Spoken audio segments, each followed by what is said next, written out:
Okay, everybody, thanks for coming to tonight's class. It's good to have you here. Appreciate your attendance. Welcome. As you know, we're going to start today, as we always do. Going to read a little bit of a legal disclaimer, and then we're going to go ahead and get going. So, today's demonstration is designed to instruct you on using MetaStock and the accompanying software plugins. It's not a recommendation to buy or sell, but rather guidelines to interpreting and using specific indicators and features within the software. The information, software, and techniques presented today should only be used by investors who are aware of the risk inherent in trading.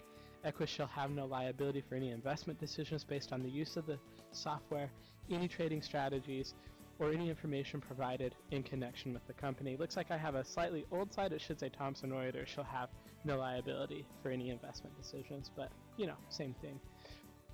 It is with good pleasure today I'm going to introduce our guest speaker. Brian Kahn is somebody that I've met personally in our Utah office, has a lot of trading experience. We went through a lot of different things while I was back in Utah for about a week, and it's really good to have him on here. I'm very, very interested to see what he's got to say. So Brian, come on in here. Thank you very much for the introduction, Jeffrey. No problem. What would you like to tell everybody about yourself? Well, a little bit about me, and I actually have a slide dedicated to that just because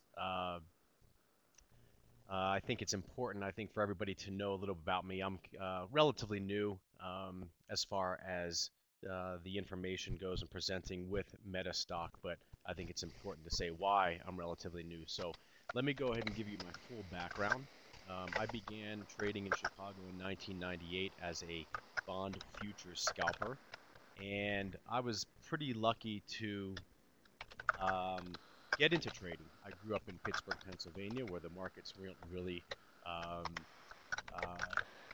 too much in the forefront, not like growing up in Chicago, not like growing up in New York City. And so I was lucky to meet a trader, and this trader was building out an electronic trading firm full of proprietary traders and meeting people one by one based on their psychological makeup, if you will.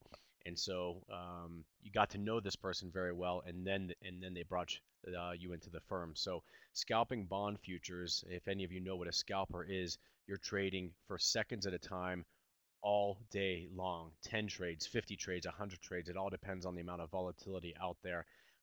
And basically your livelihood could depend on an announcement from, we might be saying Ben Bernanke now, but at the time it was Alan Greenspan.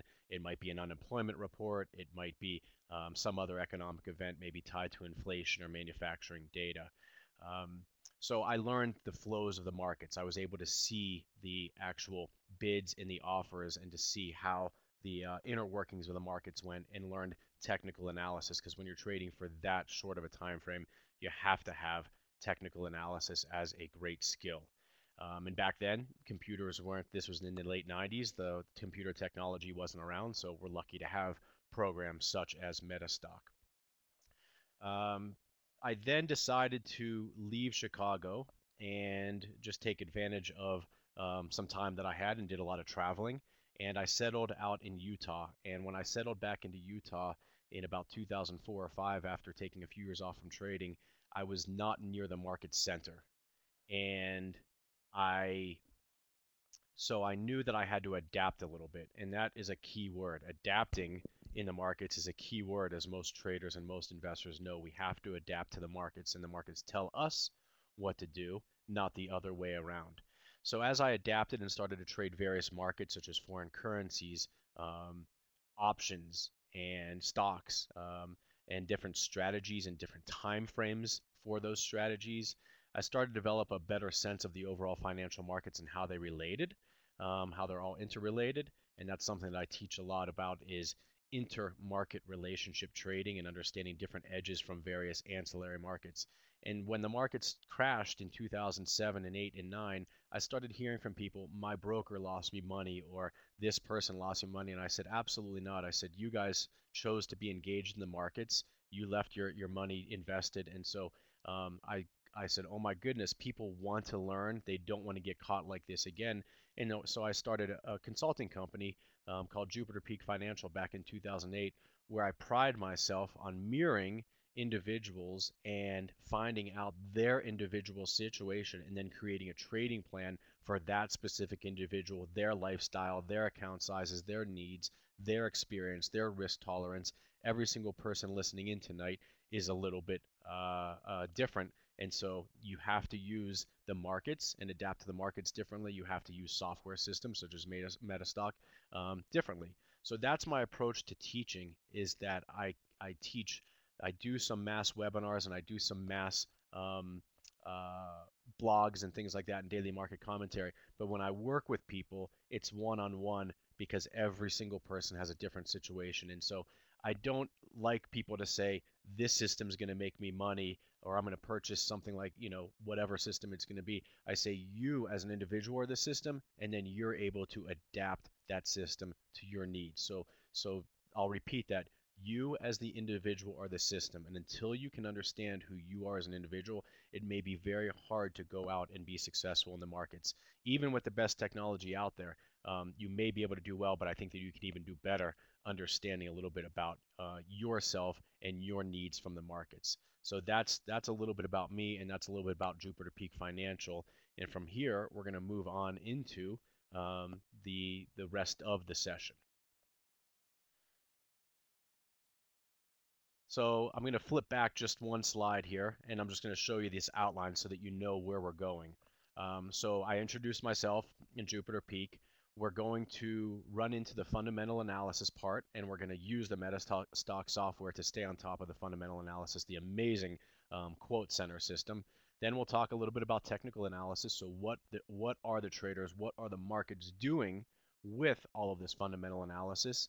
I'll introduce covered calls, maybe a little bit advanced for some people, but if you're trading and doing well, you definitely want, and you're in the stock market, you definitely want to take advantage of options. Options are an amazing tool, and covered calls are a very, very cool tool in these markets that we're in right now. And that was the title of the slide, is understanding current market conditions and using the MetaStock software in these current market conditions. Why do people use covered calls? I'll give you a couple of reasons. And then again, we'll go from not just the fundamental news, but now understanding what the markets are doing, what strategies we want to apply, and then how to use that using the MetaStock Pro software. So let me flip ahead. So fundamental analysis, just a top-down analysis of current events and what they mean for traders and investors. Some big things out there. The Federal Reserve, they're probably the biggest trader out there, if you will. When the Federal Reserve speaks, when Ben Bernanke speaks, we listen. When the European Central Bank speaks, we listen. When the Bank of Japan, the Bank of England, whatever it may be, they speak, we listen, because they can drive the markets for a long, long, long time in a certain direction, and that's what we're seeing going on right now. We'll also look at the economic calendar and different tabs within the quote center software to be able to see that. And then the one thing that I always say is it's great to have a TV on nearby, just in case there is big breaking news obviously affecting all of the markets. I don't say use the TV or news to learn about one specific company that may not mean anything to you that they're talking about. Use it for the overall broad analysis. So it's really for breaking news. I have CNBC on in my office all the time. Most of the time it's on mute because it doesn't matter to me what they're talking about.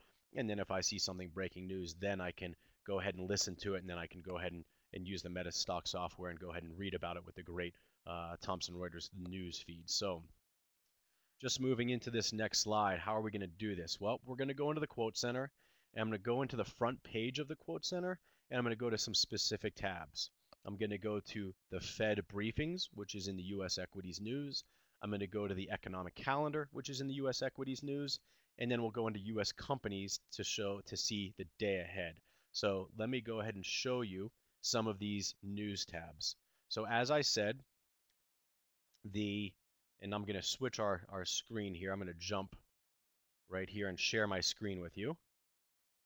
So we're going to go back and forth. I'm going to let the PowerPoints are going to be kind of the concepts, and they're going to explain how we're going to go ahead and adapt the software for what the markets are doing and to see those concepts at work. All right, so I'm going to share my screen. All right, so what I have up here is I have the quote center function of the software up, And as I told you, I want to know what's going on overall. So there's a few different things that we can do. The first thing that I said I want to be aware of is what the Federal Reserve is doing in these coordinated central bank efforts that are going on right now to make accommodative policy and to support the stock market. The stock market has doubled in price in 3 years, less than 3 years about. So we've gone from about 6,000, somewhere around there in the stock market, to almost 13,000. So probably about 6,500 to 13,000. So we basically made up 100% of our value. We've doubled it. Pretty impressive run, and a lot of that has been attributed to governments and central banks and things like that getting together and obviously propping up the markets and providing what we call an accommodative policy, an accommodative stance. So I'm going to go into U.S. equities news over here, and I want to learn a little bit about what's going on with the Federal Reserve. So I jump right down here to Fed briefings, and I click on this.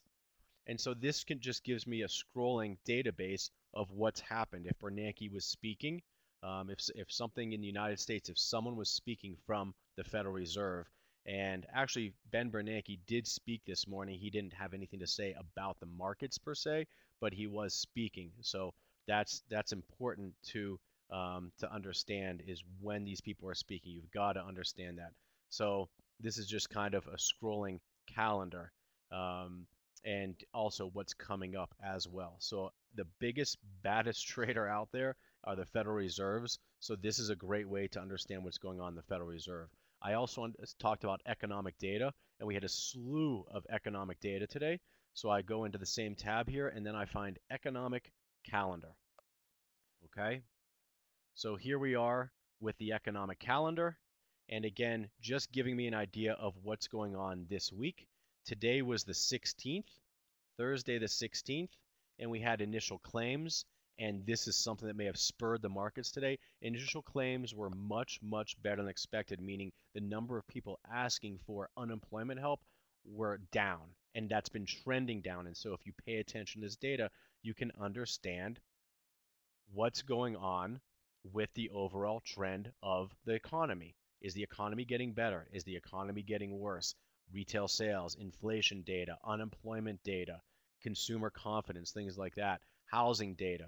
We also had another index today about manufacturing, and it was better than expected. Our first look in February at manufacturing data in the Philly Fed, the Philadelphia region, and their manufacturing report, and it came out better than expected. So really, really important to stay on top of the overall broad macro stuff going on with the different central banks out there, like the Federal Reserve, and then also to understand what's going on within the economy. And let's face it, most traders out there around the world are following, and most markets around the world are following the United States economy. If the United States economy is expanding, that's usually a good thing for others. It's very rare that we have the United States economy cruising along and others just getting killed. You know, obviously, if there's something really, really big in that region of the world, that maybe set something off. But for the most part, we go in tandem, okay? So another great way to get an understanding of what's going on today is U.S. companies. I go to U.S. companies, and I click on that, and as it loads, this is the day ahead. So tonight, I might start doing my homework for tomorrow. Besides reading some of these stories, best day in 2 weeks lifts the stock market, I can also pick up a PDF here of the day ahead. This was compiled today for what's coming out tomorrow. So we recap Thursday's markets and what to watch for on Friday.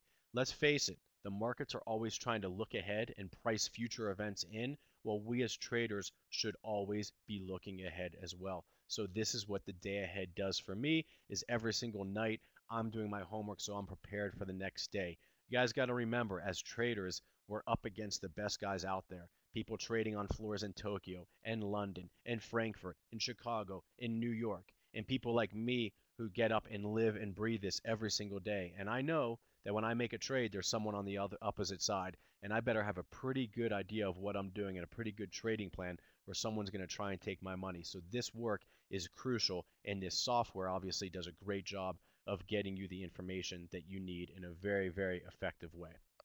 So I'm going to jump back in here. I'm going to leave that quote center briefly, and we're going to jump back in here to the slides. Okay, So we were able to cover this page here, what the quote center does for us, the front page, the Federal Reserve, the economic calendar, the day ahead briefing, a wrap up of yesterday and a look ahead. One thing that I want to jump just so you can see is you may be looking for individual news. Maybe you are an individual equity trader, single stock future, whatever it may be, and you do want to find news on that individual company. Well, I'm just going to jump back briefly in here and I'm going to show my screen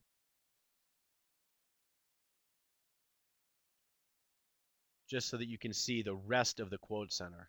So if I'm here on the quote center, then I can jump from the front page to actually the main page here, which gives me the quotes. And this is where I can start to focus in on individual companies if I was looking for Forex pairs, whatever it may be. But you can customize this page. I could spend hours on this page alone, and I'm not going to do that. The point is, I gave you the front page, and now you're on the actual data page, and this is where you can start to type in your watch list if you want to follow the news on a specific company. So that's where you could jump in. So I can create it. I can jump to cross markets. I can jump to international economic news and then U.S. economic news and charts again. But that's where you can start to hone in from the macro, starting to focus in on sectors, starting to focus in on stocks. So let's jump back in to the slides here. And so again, I kind of jump around because I want the slides to be the concepts so that you can see them and then apply them to the software, apply them to the markets. So great streaming news that you can customize a bit, but it's a good amount of information. Again, that's why you need to understand who you are and what you need and what you're looking for, because there is a lot of data here. Let's go to the next page. Technical analysis. This is very important. What are the traders doing with the fundamental news? All right. So we know what's going on fundamentally. We know the US economy is getting better. We know that things are getting better in Europe. They're trying to improve things. So now, what's the stock market doing? Major trends, support, and resistance. So these are three words that I teach all the time.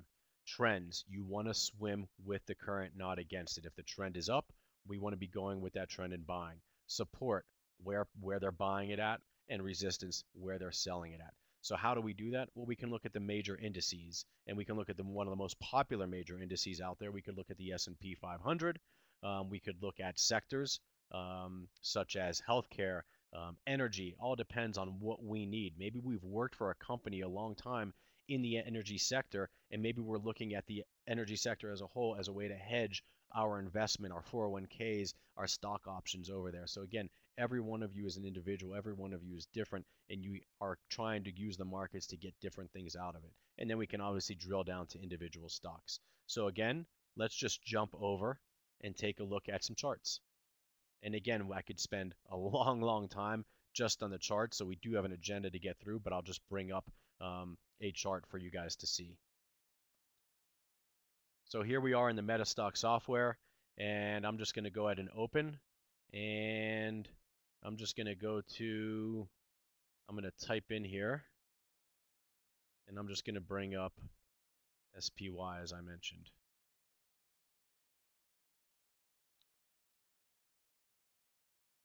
Let's see if it comes up here.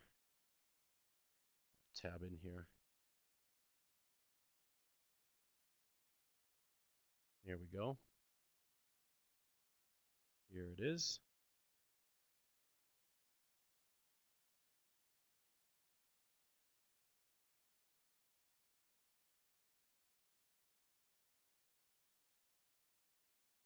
All right. So again, I have some preset favorites in here, but I'm just going to close them out so that you can see them. And we're even going to go ahead and click on this. And we're going to delete. And we're going to go ahead and click on this. And we're going to delete just so we have a clean chart. All right. So I like to put my crosshair on over here in the left. In the upper left, I reach into my crosshair. And as of late, we can see that we have been just trending and trending and trending and trending. Look at this. Just since December, all of January and half of February, we were at about 115 or so in the S&P, and now we're at 136 as of today. So that's about a $20 move. So in a few months, 2.5 months, we're up about 17%. That's big. Just to start the year, we're up about 7 or 8% in the S&P just from January 1st to mid-February, so 6 weeks. Big, big, big moves. And interestingly enough, I talked about trend, so the trend as of late is up, but I also talked about resistance and support. Well, resistance, where we can't go any higher and hit our head on the ceiling, well, previous resistance from last summer is exactly where we're at right now. I could draw a line right across right there, and we're kind of right in that area. Maybe some people pick this line. It just depends on technical analysis being an art and not a science. Everybody will look at it a little bit differently, but we're right in that area. I like to focus on areas rather than specific points for the most part, unless I'm trading in a really, really, really short time frame. But overall, when I'm trading on short time frames in Forex, I might be trying to be an exact. If I'm trading overall and maybe doing a hedge to hedge the equity portfolio using options, maybe I'm just using this area as a whole. So this area right now where we're at might be an interesting tug of war where some people are saying it's time to get short, it's time to take some off the table, it's time to hedge my position, and other people are saying I hope we can bust through because once we get through here, it's clear sailing, and we can move up and up and up. So we're at a very interesting level. We've been trending up, you know, very, very sharply, and now we're at some old resistance. So that's what the traders are doing with whatever news is out there right now. The traders are basically buying the snot out of the stock market. There's no two ways about it. A lot of you probably like to watch Apple, one of the bellwethers. I think it went from about $400 to over $500 in less than a month. Big, big percentage returns in these stocks as they're moving. So even though the volatility index is down, there are some big, big moves out there. So that's something to keep in mind. So that's a way to gauge the overall markets is just look at the broad index, and the SPY is a great way to do that.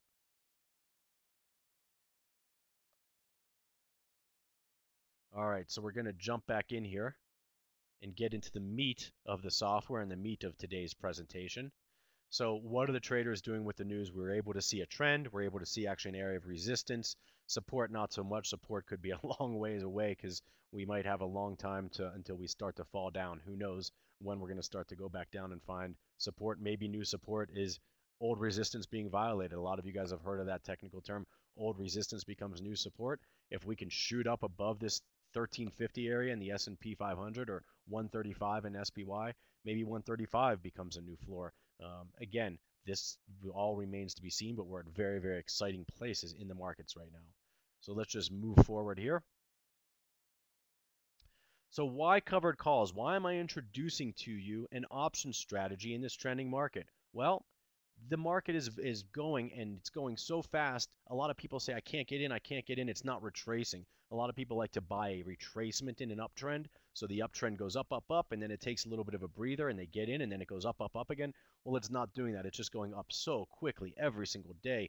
It goes down 10 points, up 100, down 10, up 10, up 20, up 10, up 20, up 100, down 5, up 50. And so it's hard to jump in. So we might be a little bit nervous jumping in at these levels, but we know that the trend is our friend. We know that there's accommodative policy. We know that fundamentals are getting better. So let's participate in the trend, but we're going to guarantee some income. We're going to bring in some income to our trade right away. It also, so I told you two reasons about covered calls. One, it creates income.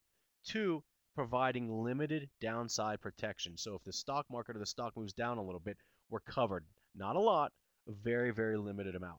Bottom line is the stock market can do anything we want. I actually wrote a blog post about this just the other day, that if we buy the top, someday the top will come in and we'll go sideways or we'll go down. We've made a lot of money in it. There's no reason to give all of our profits away. So every single trade and investment has a trading strategy, has a time frame, has a trading plan to it. So it doesn't matter what trade you're getting into, what strategy you're getting into, what time frame you're getting into. You have a plan around it, you have stops in it, and you have targets in it. So covered calls are a very good strategy, but it still can be a costly strategy if we don't manage it right, because there still is risk in any trade out there. So we have to keep that in mind. So that's why we like covered calls in trending markets. They let us participate, and two other reasons: they create income and they provide a small amount of downside protection. It's a very, very neat strategy. All right, so we're going to go in right now and we're going to spend some time in MetaStock using the Explorer, using System Tester, and then what I call side-by-side research, looking at stocks and options together. So let's go ahead. I'm going to share my screen again.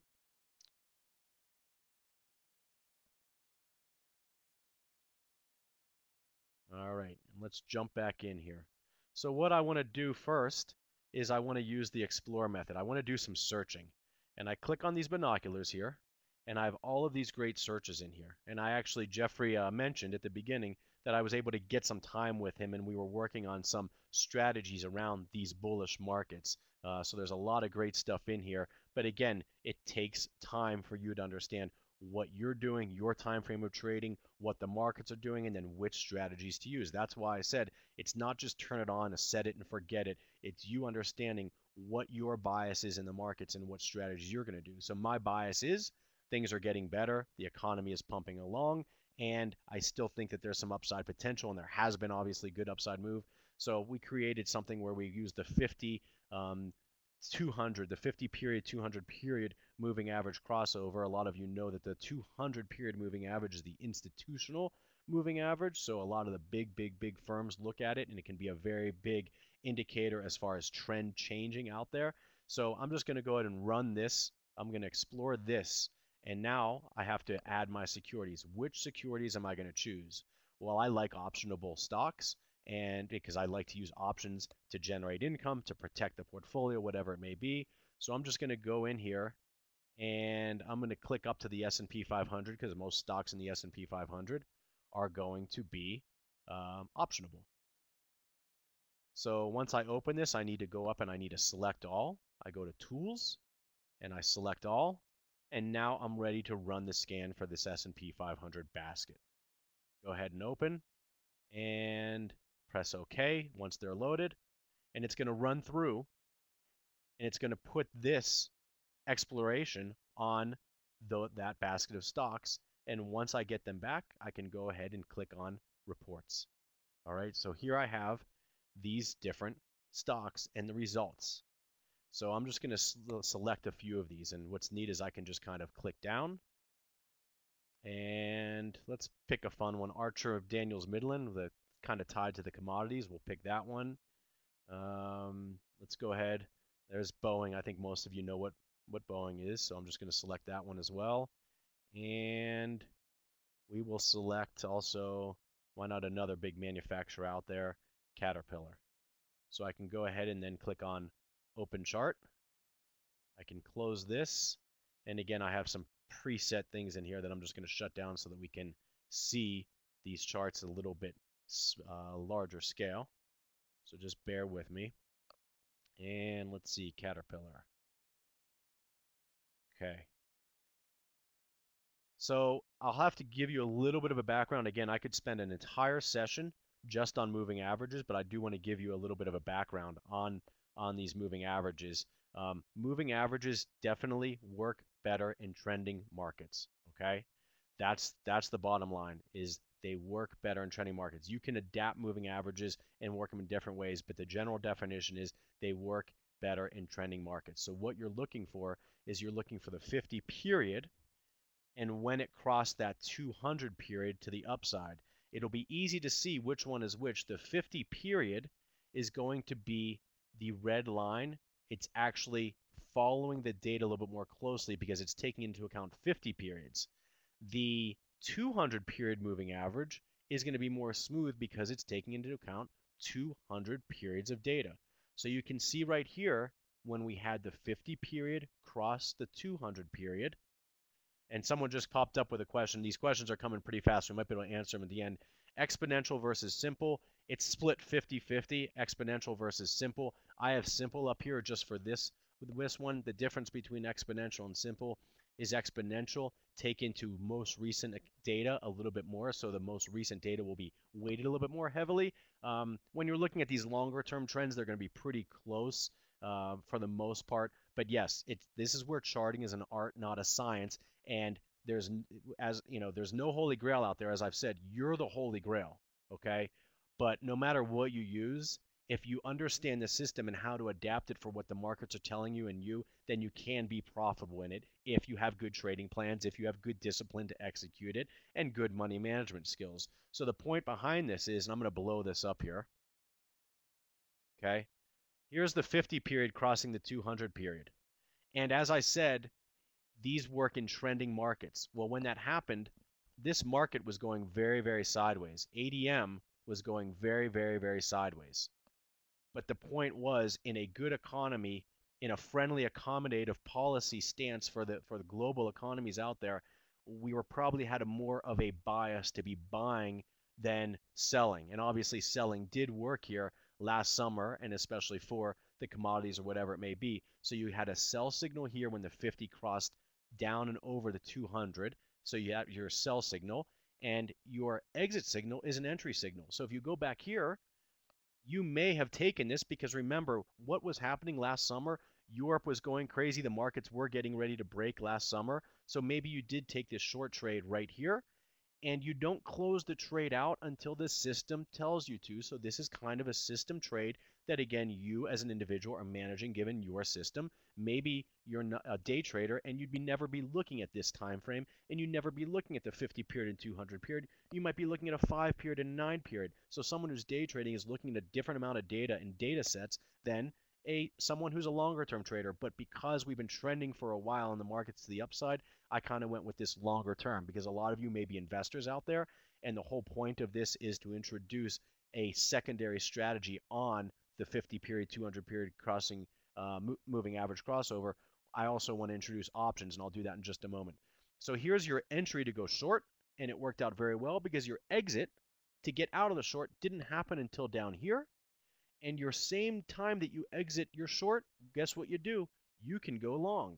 So you flip it, and now you're long, and sideways, sideways, sideways, and then finally, ADM has started to participate in this big, big up move that a lot of other stocks have already been participating in. It just took this one a little bit longer for whatever reasons that are obviously matter more so to ADM and the sector that it's in, and a little bit more just about that industry as a whole. You'd have to start to compare this stock ADM to others in its sector to see what they're doing. But the point is, two good trades here, okay? So we're going to introduce the options component, the covered call component, but I want to follow in with one more component to the MetaStock software. So we did the Explorer there. Now what we're going to do is we're going to do something called the system tester. So I'm going to go ahead and click on this dollar sign, and I have the same exact 50 period, 200 period crossover. And what I'm going to do is I'm going to do a new simulation on it. Okay, 50 period, 200 period, simple moving crossover. And I'm going to add my securities. And I'm going to do the same thing. I'm going to go into S&P 500. And ADM is one of those S&P 500s. Tools again to select all. I want to select all of these in this basket. And I'm going to open it. I'm going to click next once they're in there. And then I can pump in how much my account size is, what percent I want to equate to this trade, if I want long, short, or both.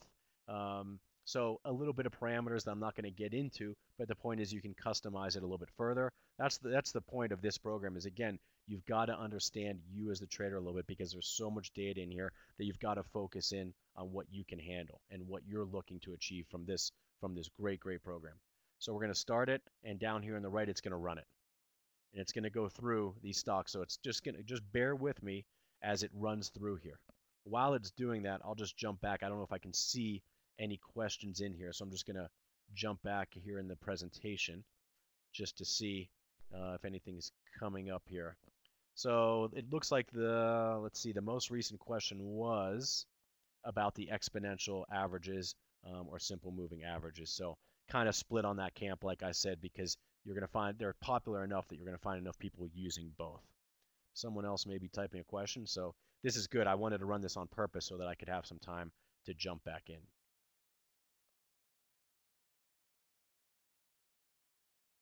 So we're doing the system tester now, and then like I said, I'm going to introduce you to options. Maybe covered calls and options are new to you, but if you're trading well, this software lends itself to some good options analysis, but also I just urge you to learn about them anyways, because if you're trading well in stocks, you're going to love the point of leverage and having options as well. What time frames did you use when day trading Forex? That's a good question. So again, just a little bit about me while we're waiting for this to update. I day trade Forex, the cash markets and the futures markets, and then I use options to manage my account to generate income doing covered calls like we're talking about today, and to use options as far as buying puts and protection. So up here in this 1350 level in the S&P, I'm deciding if I want to buy some protection up here on my account, just because the account obviously has done so well. Anybody who's been invested over the past few years is very, very happy to see where their account is. So as far as day trading Forex goes, I always start bigger with a data set and bring it down, but since there's only a few pairs to look at, I concentrate on the majors. Then I'm really looking at, for the most part, a 5 or 15 minute chart.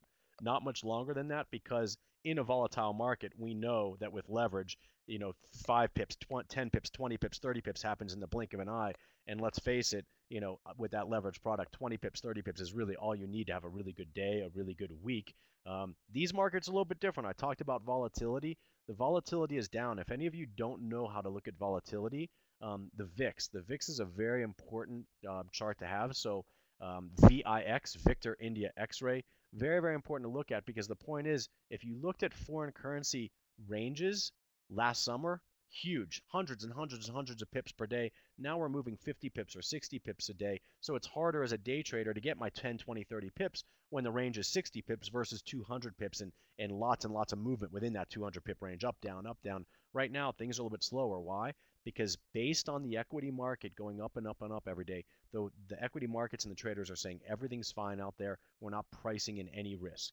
So the VIX is very low. So if you're nervous about the risk out there, people use the VIX as a way to hedge their risk, and they could buy call options or get bullish in the stock of the VIX. And if the stock market rolls down, usually the VIX rolls up. Again, no guarantees out there. Past performance isn't an indicator of future performance, but we try and make the best decisions we can, risk reward wise, probability wise. So with that, the VIX is just a good understanding of overall volatility. So trading now is a little bit different than trading was last summer, when Greece and everything like that was going nuts all over the TV.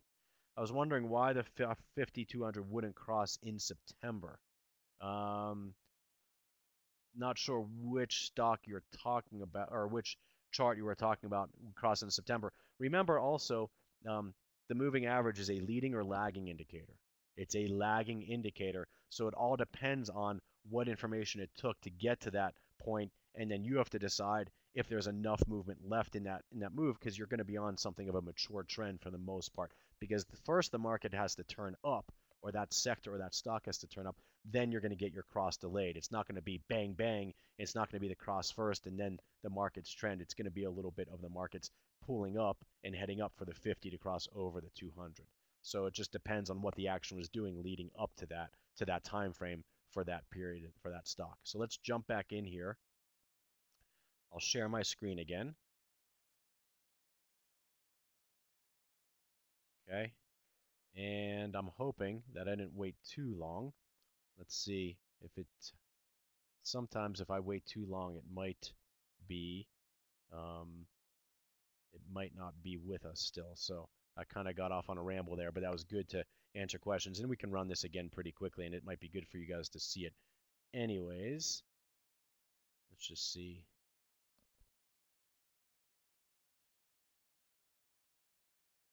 All right. Let's go ahead and just do it. We'll go here, system tester, and it should be here. And I don't know if that's the one that I ran that just had some errors or not, if I can view it. Okay, so here it is. I don't know if it fully ran. I have a lot, obviously, more running right now than I normally would with the recording software and everything like that. So let's just look at, here's ADM, and we can pick that. And we're looking at Boeing as well. Let's go ahead and see if it showed up or not. And here's Boeing. Okay, let's go ahead and pick those two. I'll go ahead and close this out.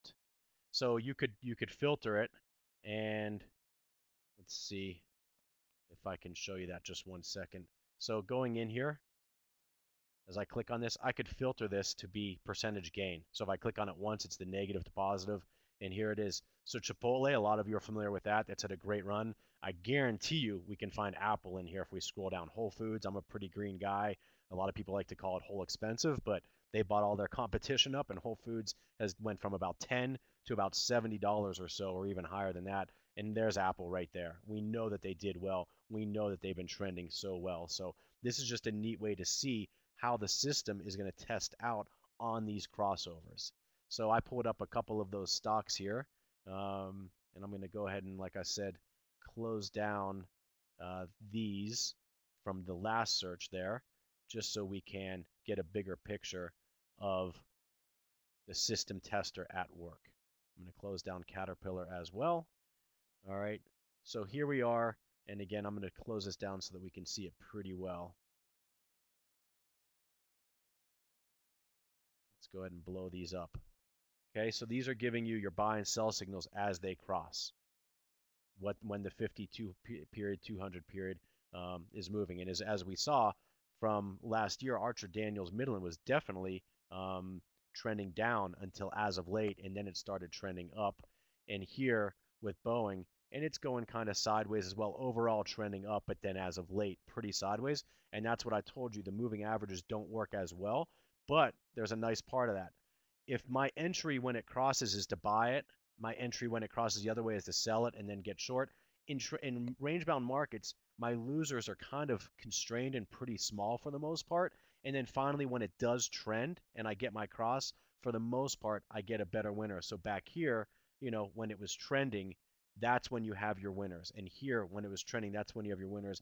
And then when it goes sideways, that's where you have your scratches or your whipsaws or your head fakes and things like that, and you're not doing well. But that's the point of this, is you don't know when it's going to start to trend. You may have a bias one way or the other, bullish or bearish, and you may decide only to take the bullish crosses and not take the bearish crosses. Again, this depends on you and what you're trying to get out of the trade and get out of the markets. So this is a pretty neat feature here called the system tester, where it kind of shows us these entries and exits, and it can plot the P&L given how big of our account size was and how much we allocated of our account to this specific trade.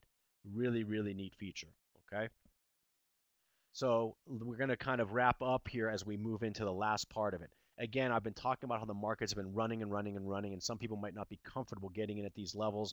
They know that they're using a moving average cross, and they might be getting in on a mature move, whatever it may be. So there's a pretty neat thing that we can do, and we can bring in, and I'm going to do it here on Boeing. I'm going to close this down and bring up Boeing.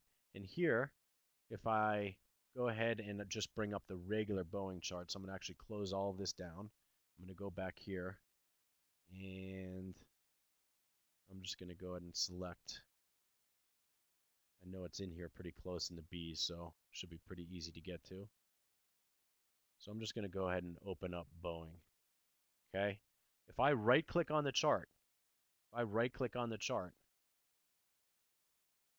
going to get some data to pop up, and it should pop up here.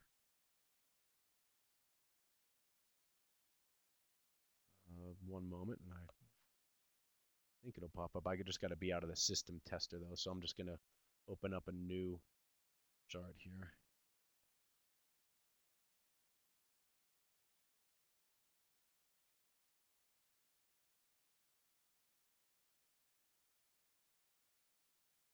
Should let me do it.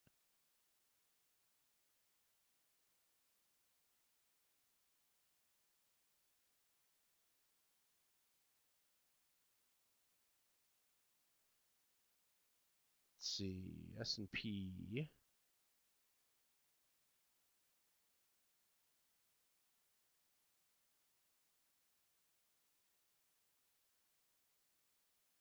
And it's still doing it in the system tester here, so I'm going to try and exit out of here and just go back to, one moment, bear with me.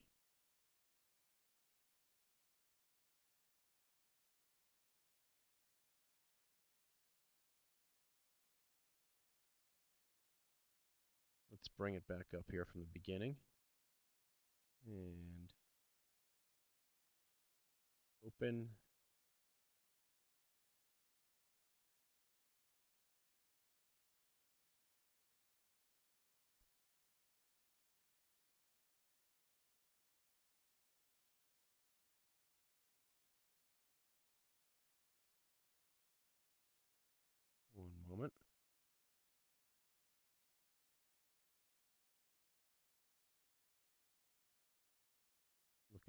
here. I thought I had it in my favorites.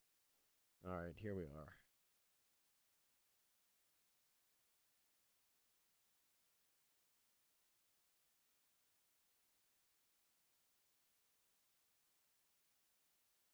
Bear with me. I thought I had it.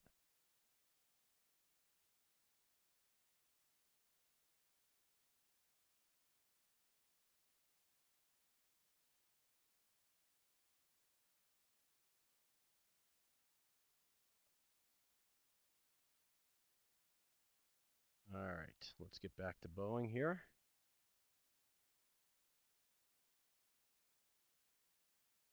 Open chart. I don't know if I'm still in the...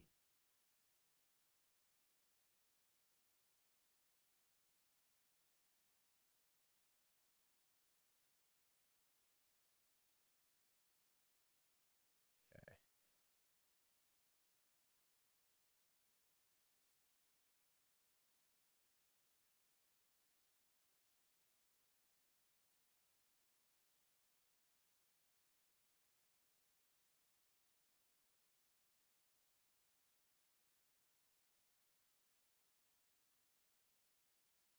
I don't know why I can't access this. It's keeping me in the Explorer. And I was just going to show you a very cool feature of the options here on MetaStock.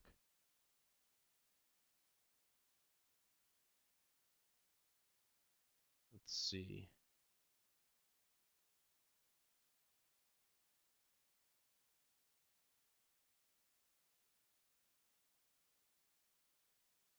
All right. So if I right click and I go to quotes, sorry about that. It took me a while. If I right click and go to quotes and then go to options, what it's going to bring up is it's going to bring up the option chain side by side my stock. And so as I mentioned, I'm into generating income, and this might be somewhat new to you guys. And so I just close it down so that you guys can see. If I want to generate income, the idea behind covered calls is basically, and this works very well in tax deferred accounts such as 401ks or IRAs, depending on how they're set up and what you're able to do. But what covered calls do is they let us get paid to sell a stock at a certain price. So if we've done our analysis and we think the trend is run, and we think that we want to take some off the table, or if we want to just have some income coming in, and we can do this month after month after month. Again, I'm not going to get totally into the covered call strategy, but it's pretty easy out there for you guys to Google and to get some more information on. But the point is, with options, we get paid to do things. If we sell options to open a trade, we get paid to open up a sell order so that we can get paid to get out of a stock at a certain price, and we can get paid to go ahead and actually buy a stock as well. That's calling us selling a put or a cash secured put. Again, when you're selling options, there's obligations with them, so I want to attach a risk disclosure. Please don't do any of these strategies unless you understand and have a trading plan around each and every one of those. So Boeing is right around $75 right now. And so if we look at it, we're looking at February right now, and February expires tomorrow. Options are, for the most part, they're monthly. They can be weekly. So I'm going to go out to the monthly ones for March, which is about 30 days or so, actually 29 days until expiration. And so if I wanted to get rid of the stock to at $75, right around where it's trading at right now, they're going to pay me $2 to do it. $2 times 100 shares, because option contracts are in blocks of 100. So you have to have 100 shares of Boeing to be able to do one option contract. Well, think about percentage wise, because traders focus on percentages. If I'm able to get $2 off of a $75 stock in 1 month, they're paying me 2% to get out of the stock. They're paying me 2% to get out of the stock. So again, you would only use this if you were trying to generate income, if you were doing it for specific reasons. But I'm just pushing you guys a little bit because I want you to remember the markets have been running. They could go higher, but some people might say, I want to participate, but maybe I want to participate where I can generate some income. Again, if the stock goes down more than $2, then you're kind of have a loser on your hand. You're only getting in $2 for doing this trade. So if it goes 73, 72, 71, $70 on the way down, that's why we have a trading plan around each and every one. So I'm not saying you just go in and you buy Boeing and you just do this covered call.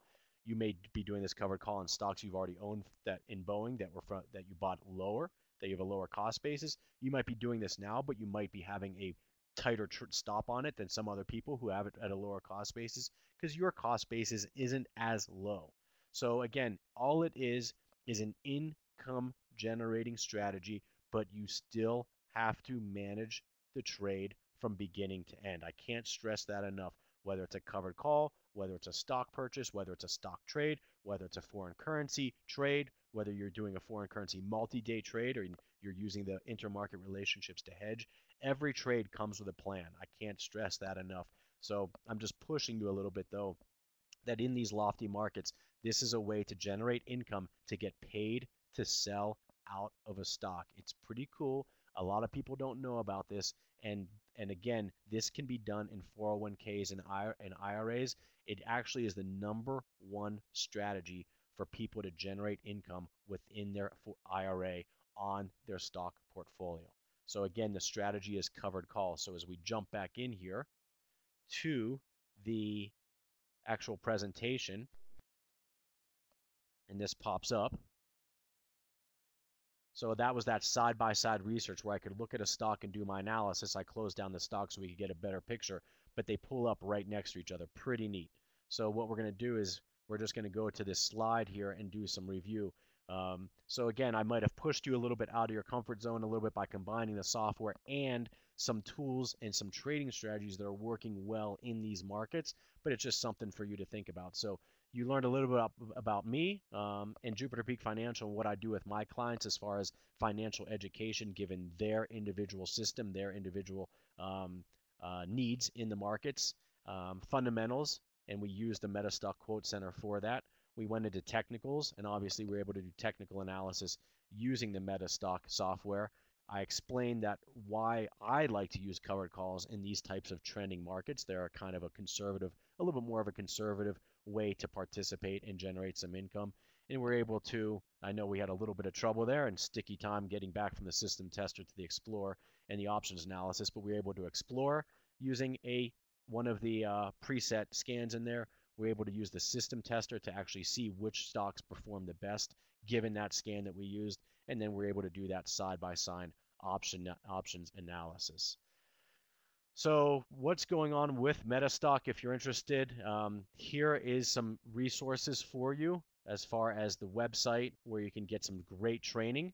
You can also there's a phone number there if you want to reach out.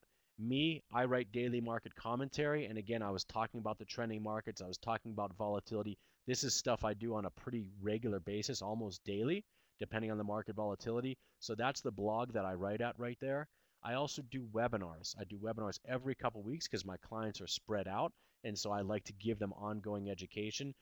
This is one of the people, the brokers that I work with. These webinars are at Interbank FX. By no means is this a recommendation for a broker. This is just where I happen to host a lot of my webinars on their YouTube page. So you'll see that it's my YouTube page, but it is using Interbank FX software. But again, there's no recommendation here for brokers. Brokers are very specific to you and your situation. So I urge you to obviously shop around if you don't have one or if you're looking for one. That's an individual decision. And then one-on-one engagement interviews. This is what I provide when I do webinars to the Forex group over there at Interbank FX and to others as well. I provide it free. It's no obligation. You guys can email me if you're interested, but the bottom line is you get a very finite view of what is right for you and your situation based on my 13 years in the markets and based on me being very good at mirroring you and understanding what you need and then giving you an unbiased, unobjective kind of opinion of what is realistic given your resources, account sizes, time, things like experience, things like that. So I'm offering that to you guys listening tonight if you're interested, and that would be, again, one-on-one, but that's my email right there. More specifically, with the MetaStock software, the current offer, these are the pages, and I have them pulled up actually, and I can jump to them. But if you want to write down these websites, again, a lot of you I know already have the software, but if you just want to learn more about it, this is a great way to jump to the website and write about it, the software right there. So I thank you very, very, very much for your attendance tonight. And again, thank you for kind of sticking with me for that little bug there and getting back to the options there and showing you the covered calls. But I think there's some questions rolling in, and so if you have any questions, this would be a great time to go ahead and ask those and type those in.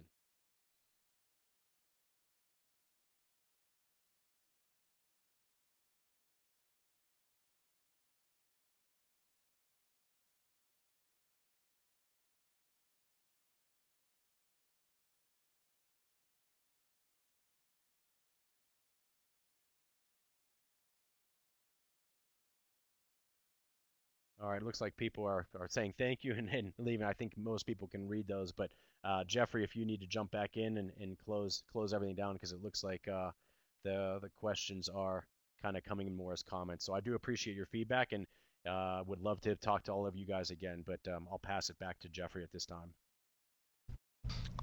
All right, thanks, Brian. We'll see you next time, everybody. Good class, and thanks for doing it.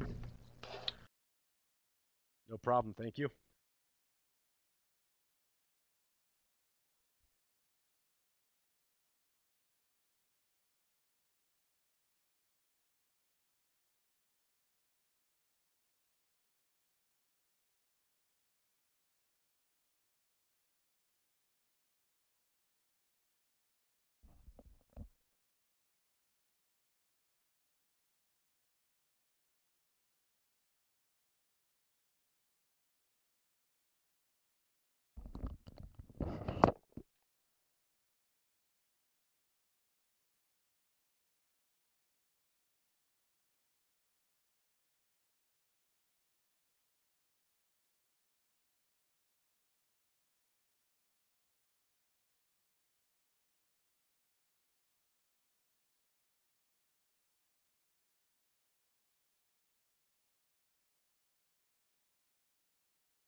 Yes, I am still here.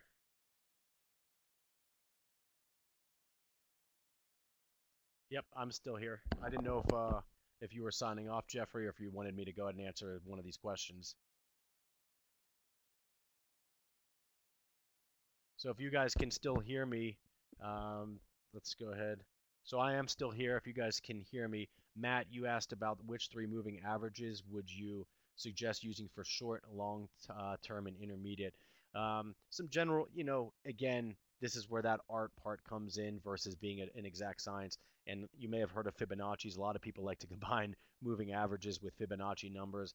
As I said, a very short term one, intraday trading might be a 5 crossing a 9.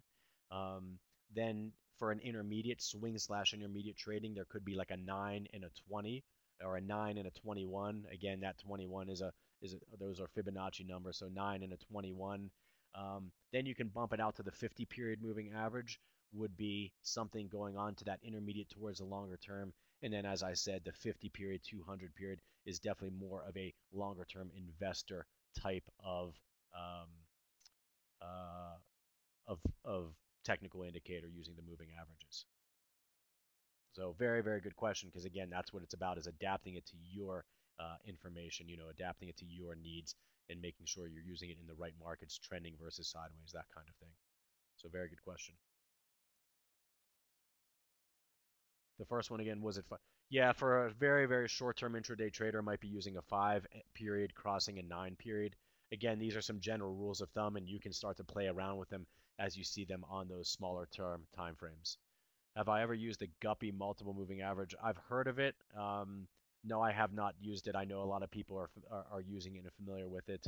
But no, I haven't personally used it. I have a thing that called KISS, keep it simple, stupid. And so I try and keep things pretty simple. I try and just like I brought up some stocks today like Alcoa. I was doing a session earlier with someone talking about Home Depot earlier today. Try and stick to the ones that everybody is trading. Try and stick to the stocks that you know what their product cycles are and what they do. Hopefully they're not going out of business. It can happen, but hopefully they're always there. And the same exact thing with indicators. I keep it very simple. The most important thing, and I can't stress this enough, you've got to understand trend. You've got to understand support and resistance. And then you can start to add in these different indicators, moving averages. I love Fibonacci's. I can't even wake up and tie my shoes without thinking about Fibonacci's. So I use Fibonacci's every single day. If you read my blog, you will, see that. So that's the blog address right there that I have Fibonacci's usually in the background of all the charts that I post.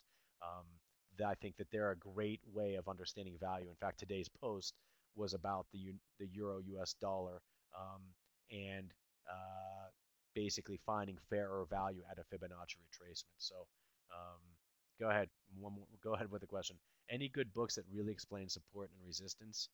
Um, there's a lot out there, and that's funny. A trader's library is probably 80% psychology and trading psychology and 20% technical analysis because there's not that many ways to explain support and resistance. One of the beginner books, it's almost like a pop-up book, and it's called Sticky Stock Charts, Stikky, Stikky, Sticky Stock Charts. That's like a pop-up book, almost like a trading for dummies type thing. And then if you want to get more advanced, you can get into like Martin Pring, Pring, or John Murphy, Murphy, and those are true technical analysis Bibles out there. So that's a very, very good question. But you can only explain support so many times, and once you start using technical analysis, you can start to see it. And that's what's good about my blog is I'm trying to define where support, where resistance is. So I definitely encourage you to read that commentary. Thank you, Mark. Good question. And if you're looking for books on options, Guy Cohen, Guy is his first name, Cohen, Cohen. It's the Bible of option strategies. Do I, again, keep it simple. Do I use all 50 or 60 option strategies out there? Absolutely not. Most traders out there, when they're talking on Fast Money on CNBC, if you watch that, they're trading probably puts and calls for the most part, maybe covered calls to generate income. They might call it protective puts, but for the most part, people are buying puts if they're bearish. People are buying calls if they're bullish because they understand good locations and they're just taking advantage of leverage. So just because you read an options book doesn't mean you have to get crazy with all those different strategies. What do you think of the relative strength index? As long as you understand how the relative strength index is used, then it's a very, very strong tool. It's very similar. It's an oscillator, and it helps with overbought and oversold, just like a moving average convergence divergence does, the MACD. So again, the first thing that's why I said with the moving average, I hope that you guys understand what a moving average is and how it works best with trending markets. Well, an RSI can be used in different ways, but most often it's used as an oscillator to see when a trend is running out of steam. And I'll actually be doing a webinar on the MACD in about a week and a half. So again, if you want some of that information, you're welcome to reach out to me directly, or you can, always, find that information on the internet about that specific indicator, the relative strength index.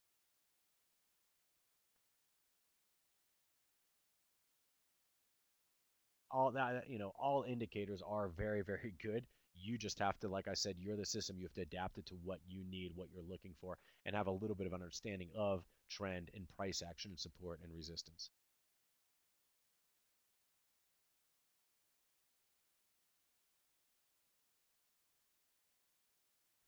So I think Matt is typing another one here.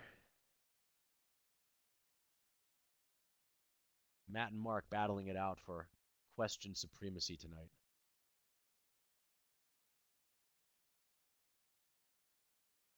So if anyone else, there's still a good amount of people on. If you guys have questions, let me know. A lot of you guys are just listening in and letting these guys go at it.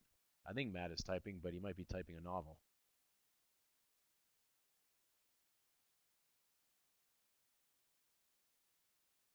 Institutional traders, do institutional traders use most of the same tools you read about in books or a totally different set of tools? They're using very, very similar stuff. I mean, again, I started trading in 1998 and I was taught by floor traders when the floor was starting to go by the wayside and technology was coming along. And so these floor traders, you actually had to adapt because they weren't used to using these tools because they were able to watch the flows. And so from the very beginning, they were using price action, trend, support, resistance, market flow, and then adding in, these Fibonacci's to see value and things like that. So the professionals are using the same thing. The professionals just have obviously an education that goes along with it. They may have had a coach out there that helped them along. They also have experience. They might have worked for a company, whatever it may be, and they got that experience. And they had people bring them along. So they're using the same exact thing. And I think it just all goes back to your mental state. If you can focus on what Matt needs or what Mark needs, whoever else was asking questions on tonight, if you guys can focus in on what you need, you can start to adapt these indicators. You can adapt the markets and you can trade them accordingly. Like I said, I'm trading these markets very, very, very differently now than I was trading last summer. They're very, very different. Why? Because the volatility is different. The ranges are different.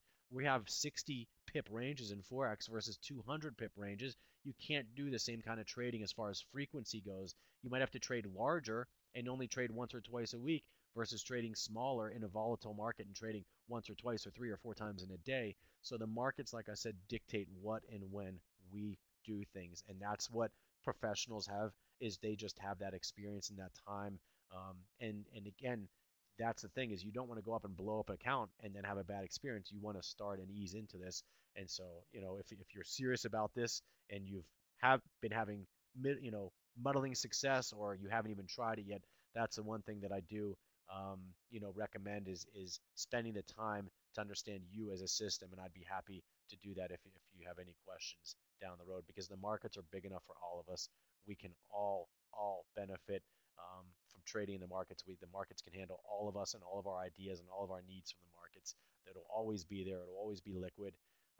I teach a lot of kids at the university here, the local university, younger kids, and I think that they're going to have a very interesting time of getting jobs, and I think they're going to have a very interesting job of making the markets work for them and their money to work for them so they can retire someday.